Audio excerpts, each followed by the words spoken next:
I feel the skipping of his heart, the sheer happiness that envelops him, as Jean walks down the aisle with her father. Today, on the Comic Book Report, you are cordially invited to the wedding of Cyclops and Phoenix. Stick around and check it out.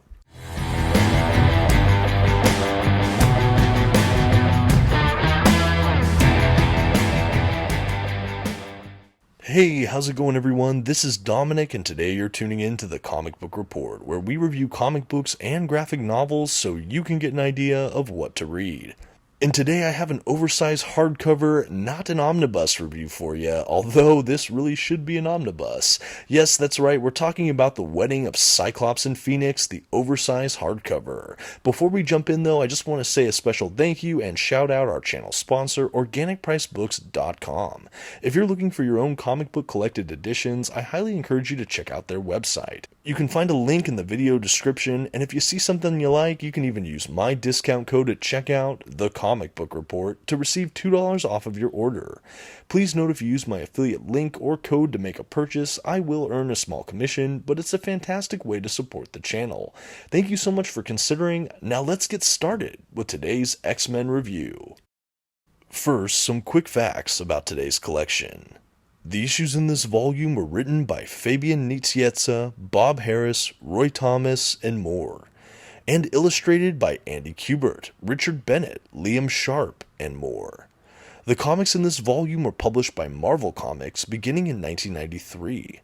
The volume itself collects X-Men, the 1991 series, issues 26 through 35, Avengers issue 368 and 369, Avengers West Coast issue 101, Uncanny X-Men issues 307 through 310, Cable issues 6 through 8, X-Men Unlimited issue 3, Uncanny X-Men Annual issue 18, X-Men The Wedding Album, What If issue 60, Adventures of Cyclops and Phoenix issues 1 through 4, and material from Marvel Valentine's Special. This is an oversized hardcover edition with nice glossy print paper stock, a sewn binding, and a total of 832 pages. At this time, I'd like to issue a general spoiler warning. I will be flipping through the contents of today's collection and commenting on plot points throughout. You've been advised. Okay, and with that taken care of, we can take our look at the oversized hardcover in question. Yes, this is the wedding of Cyclops and Phoenix, and right from the top, I love the cover to this collection. It's a beautiful wedding photo of Scott Summers and Jean Grey, the titular Cyclops and Phoenix. Something you might be asking yourself, at a collection that's about 800 pages and the same trim size, dimensions, everything is an omnibus, why is this considered an oversized hardcover and not an omnibus edition?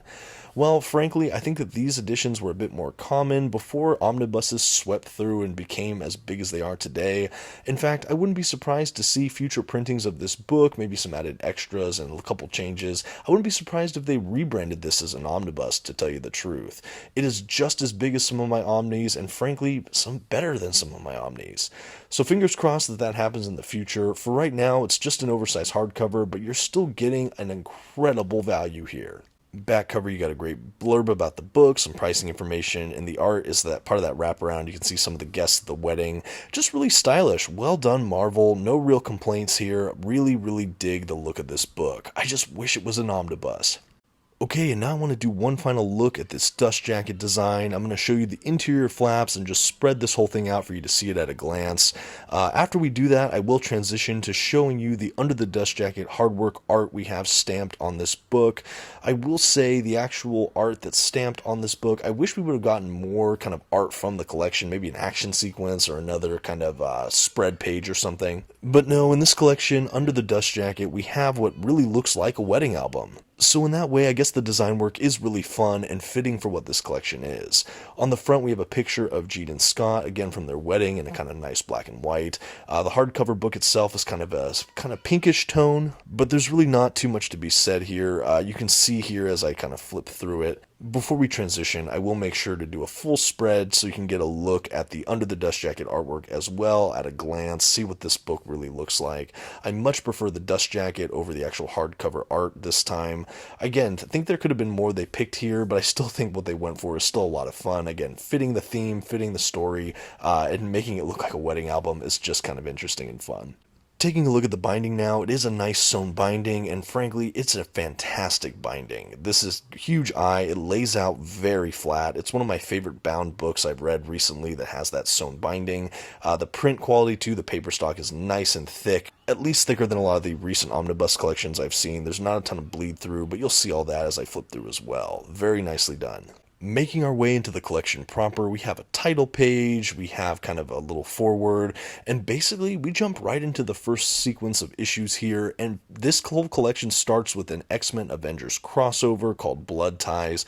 It's a super fun story arc I knew almost nothing about, and it involves Genosha and just a lot of happenings in the world of our favorite mutants. We have the child of Crystal and Quicksilver getting stolen. This is baby Luna, and there's just this whole quest to save her. There's a lot of political intrigue and a lot going on all sides of this equation. There's some obvious tension between the X-Men and Avengers, so there's just ripe for conflict, and it's just a really fun place to start this book. It's a multi-issue crossover, but I was absolutely glued to it. I was hooked into it, and even not reading a ton before this, or at least close to this run, I felt like it was a good way to transition into everything this book would have to offer me. And this is actually probably a good point to segue into the overall kind of build of this book. Yes, we have some uncanny issues, some adjectiveless X-Men issues, but we also have a couple mini-series, tie-in issues, things like that. This takes place during an issue of X-Men that I frankly have not read a ton of. I've read a lot of the early Claremont era and a lot of the modern X-Men runs, but this period in the kind of 90s era I have read shamefully little of so far. I can't wait to read more, especially if this quality is any indication of what I can expect from this period. This book was primarily written by Fabian Nicieza throughout this oversized hardcover, and he's already an author I really like, but this is some of my favorite X-Men work I've read in quite some time. It was just absolutely fantastic. We not only start off with that great X-Men Avengers crossover, but we have so many great story arcs throughout. Obviously, we have, again, the titular wedding of Cyclops and Phoenix. We have the lead up to that. We have the wedding issue. We have a what if issue that spins out of control in a really fun way. We have an amazing miniseries, maybe 3/4 of the way toward the end of the book, the adventures of Cyclops and Phoenix that throw these two characters to the future. More on that in a little bit. But much more than that, we have a really great showcasing of other character work from characters like Rogue and Gambit. Sabretooth is a really prevalent figure throughout this oversized hardcover in a really great way, I feel like. We have Caliban show up. We have some development, a lot of development rather, for Psylocke. These are all characters that share so much time in this book. I think when you read the title, you think, okay, this is mostly about Jean Grey and Scott Summers, about Phoenix and Cyclops. And while that's true, it's about so much more than that. It's about Cable. It's about Psylocke. It's about Gambit. It's about Sabretooth. It's about all of these other interwoven X-Men stories that are all happening around this era. And the way this collection just collects everything, it's just really engaging and fresh and interesting. Yes, we do a lot of time with Cyclops and Phoenix, but we also have whole issues that are devoted to Psylocke and Archangel, or issues that are all following Sabretooth and maybe Jubilee. We have issues that follow Rogue and Gambit. We have the combination issues. And I feel like this collection always stayed very fresh. I never felt bogged down like I was only reading the same characters, same kinds of storylines. Yes, we do have a full-fledged wedding issue or two, but we also have some truly amazing other issues. Everything going on with Cable comes to a head in this volume as well. We have some really cool father-son moments between Cable and Scott Summers. We have some great character development for Psylocke, who we get to see kind of the juxtaposition between Betsy Braddock and Quanon, and kind of the body swapping, mind swapping, everything that went into that. So much more of a full context to what happened with all of that. We're still dealing with all the ramifications of the legacy virus during this period, so that's broiling within all of this. We have Beast taking over command a couple times in some really fun ways. We have a lot of fun history with Gambit and Sabretooth. Sabretooth also kind of takes refuge in the Xavier Institute or X Mansion for a while, much to the chagrin of just about everyone but Professor X. He's a really good kind of villain and almost anti-hero, but more of like a menacing villain presence that's felt throughout most of this collection. Really, really loved that. We just get so much storytelling. We have Mr. Sinister in this. We have so many references to Apocalypse. We have Apocalypse himself in the future story. It's just a really great collection, and it hits so much. 800 something pages, but this thing is so dense. We have a lot of rich subplots, some, again, really good character interactions, relationship building, and just memorable storylines. I think for me, X-Men can be really daunting trying to break into it. It's really hard to know how much or how far back I have to go to enjoy a collection. And so with something like this, I was really eager to read it, but I was a little bit nervous. Like, okay, I missed issues leading up to this. You know, how lost am I going to be? Is it going to fill me in? And I feel like for the most part, someone who just has a casual understanding of X-Men could still enjoy this collection. Yes, you might want to know what happened with the Legacy virus, what's gone on with Apocalypse and Angel, for example, or Caliban. But even if you don't know some of those details, as I certainly didn't know as well, the story kind of gives you everything you need to kind of be caught up. Yes, you'll miss some finer details. Yes, you're still coming into the middle of some larger storytelling, but it also does all of its own storytelling too. I feel like this is so fine for newer readers to X-Men. I wasn't overly lost. I just absolutely dug it. The artwork throughout as well is just consistently great. This is before we have a lot of the digital coloring and kind of the soft, more polished kind of illustrative work in the X-Men franchise.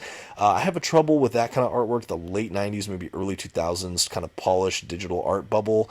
I don't like that as much, to be honest with you, and I feel like this is just before that. We have some really strong pencil work, some great inking, just some fantastic experimental panel layouts, action sequences, spread pages, splash pages.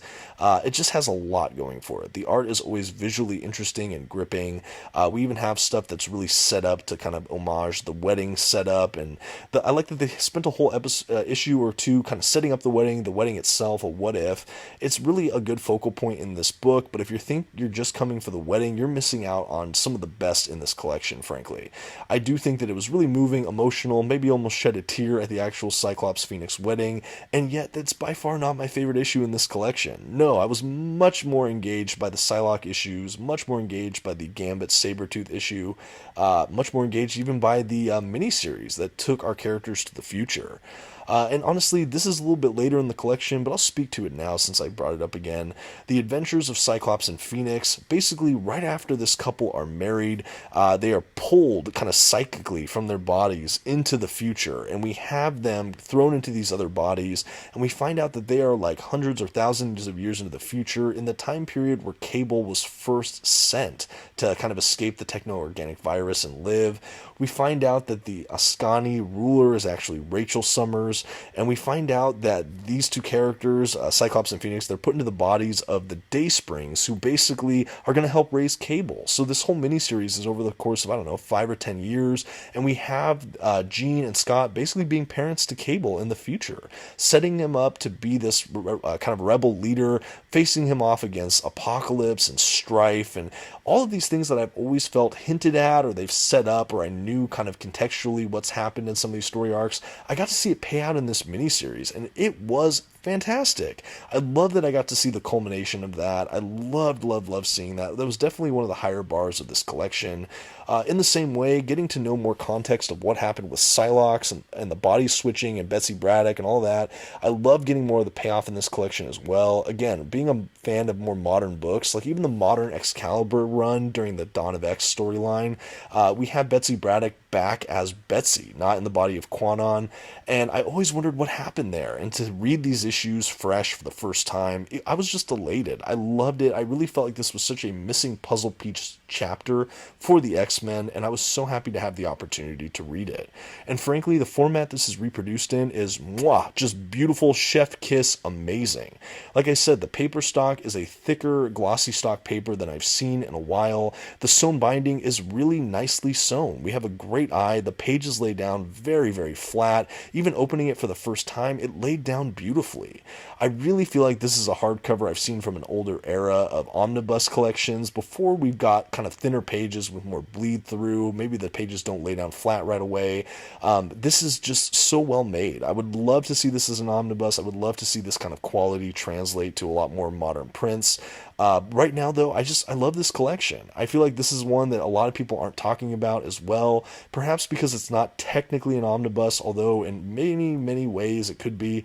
I think that a lot of people are kind of overlooking this chapter, but frankly, it should be talked about.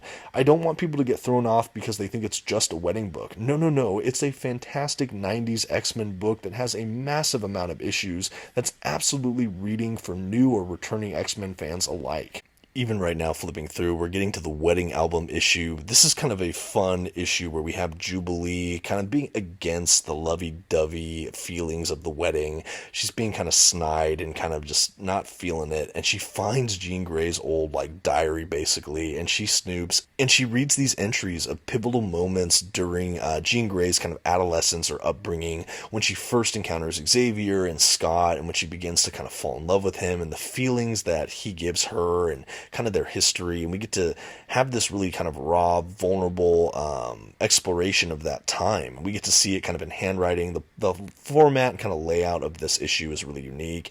And it's really for Jubilee. It's really for her kind of coming to terms with how beautiful this event really is. And by the end of the issue, we have Jean Grey kind of confront her and find out. And instead of being really hurt, we have Jubilee kind of repenting and basically kind of almost groveling and saying, like, I didn't realize, and this is so beautiful, and I'm so for it, and yay wedding. And it's kind of an interesting issue, but it's a really good reflection on this relationship. And it makes, I think, even the most cynical reader a little bit heartwarmed. Like, it sets the stage for the actual wedding issue. And I think that this was really well done by the X-Men team. A really, really good setup. This collection just had so many fun surprises for me. Like I said earlier, like learning more of the history of Psylocke, getting all that stuff in the future with Cable, and even just some of the present stuff with adult Cable and Scott Summers, and kind of, if not making amends, having just some still touching father-son moments. There were a lot of things that I had wanted as an X-Men reader to experience for myself, and being surprised that it was in this collection that I maybe wouldn't have guessed. But beyond that, there were so many stories that I couldn't have even have fathomed or didn't know anything about. Like, I knew nothing about that period where Sabretooth was kind of, I'm going to say incarcerated, but also kind of taking sanctuary at the X-Mansion, where Xavier's trying to rehabilitate him, basically, and everyone's kind of against them, and they almost treat him like a Hannibal Lecter-like serial killer who's just this menace in the basements or the danger room or whatever. This whole period is just really fascinating. Like, I'm still getting to know the character of Sabretooth, but I understand that he has a really rich history, obviously with Wolverine, but even just by himself and as a villain. Like, this whole story made me care for him, but also see just the menace this character could really be. And I think that was so effectively done. I think as a modern reader, I haven't been wowed by some stories with Sabretooth recently, but reading some of these stories from the 90s, I'm just blown away. He was so well utilized in this collection that he's rapidly becoming a more favored X-Men villain to me. Another thing I should say, because I brought up Wolverine, if you're a fan of our favorite adamantium-boned, X-Men here, he's really not in this collection. Not much at all. He's in the What If issue. His appearance is kind of been hinted at. We get a letter from him at one point. But no, this is after a pretty intensive event where he is very, very injured, and he's taken some time away from the X-Men. So although he's mentioned a lot and his absence is almost a presence in and of itself, Wolverine is sadly really not in this collection much at all. But even though he's one of my favorite Marvel characters, one of my favorite X-Men, his absence wasn't really a huge deal because so many of these other characters were showcased and given the spotlight in an excellent way.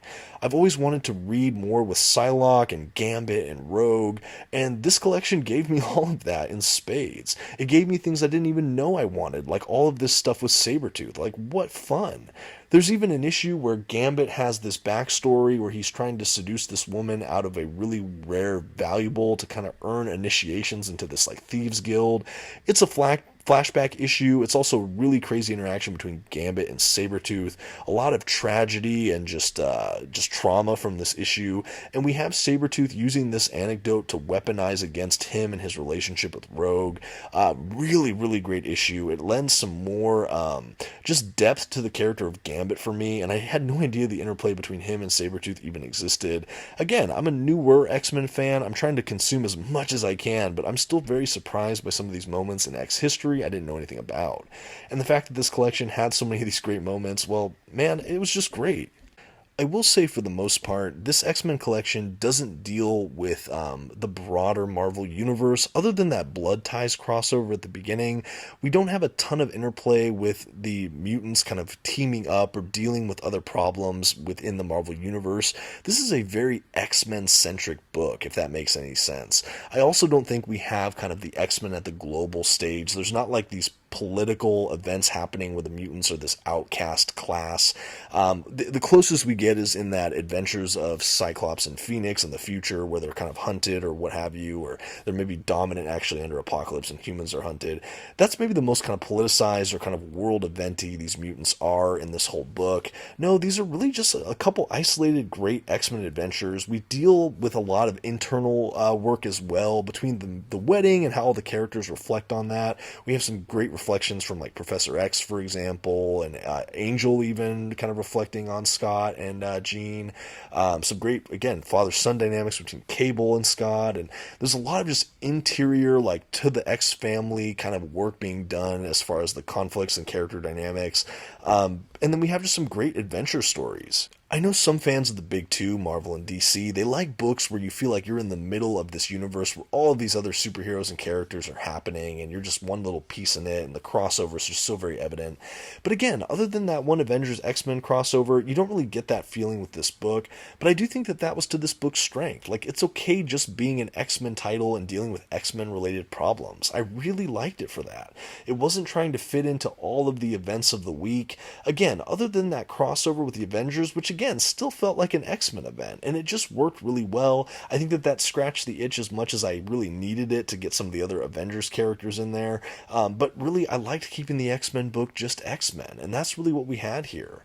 I will say as well, we do have, again, Professor X throughout this book. We have some interesting revelations from him as he's processing in many ways losing Jean and Scott to their marriage to each other. Like, yes, it's a celebration, yes, they'll always be a part of it, but there's this letting go, and we see Xavier through this kind of like paternal lens, and him transitioning to someone who's letting go of their children who are about to get married almost. And I think that was even kind of a beautiful reflection. We have this beautiful moment between Jean and Professor X where there's this like father-daughter dynamic. I just think it was really well done. I don't think we needed those nuances to enjoy this wedding event, but yet they're there, and I think we're so much richer because of it. I really, really liked some of the stuff we got as well. With Mr. Sinister, he's someone who's in kind of the beginning of the book, and then he's felt, and the ramifications of what he's doing were felt throughout kind of the end of the book as well. He's a character I don't get enough of. Like, I've missed a lot of the key story arcs with Mr. Sinister, and I've just kind of dabbled with him here and there. I do think his appearances here were a lot of fun. Like I mentioned earlier, Apocalypse, we both have the ramifications of what Apocalypse has done with characters like Archangel and Caliban in this book, but then we also have a future Apocalypse in that Avengers of Cyclops and Phoenix miniseries. And beyond that, we just have a couple other villains here and there. Again, it's just really fun. There's so much variety in this collection. I'm sure I'm not even hitting all the major storylines that are included in this book, but that's just how many great stories there are to tell. And as you can see, as I've been flipping through, the art is fairly consistent. It does shift up a few times. Like, obviously the miniseries is a totally different artist. Some of the other tie-in issues are different artists. We switch hands a few times, but there is still a kind of fidelity and kind of singularity of feel to a lot of the artwork. I'm never too thrown out by the changes in artwork in this book. Like I said, it was before kind of the more polished, digitally colored era of X-Men books, so I'm still really a fan of the art we get in this book. It's absolutely fantastic. This is yet another example of how much I also love Fabian Nicieza's writing, especially for the X-Men. He's just doing an absolutely great job. I think all these characters feel like themselves. I'm feeling some of the character depth for a couple of them like I never have before. And just generally, this is a collection I'm so happy I didn't skip out on. And as we make our way to the back, as you can see, there's a handful of extras. We not only have just some written work, we have all of these different covers, we have some snippets from the trading cards even. Like, we just have a ton of extras at the back of this book, like a proper omnibus, or in this case, oversized hardcover.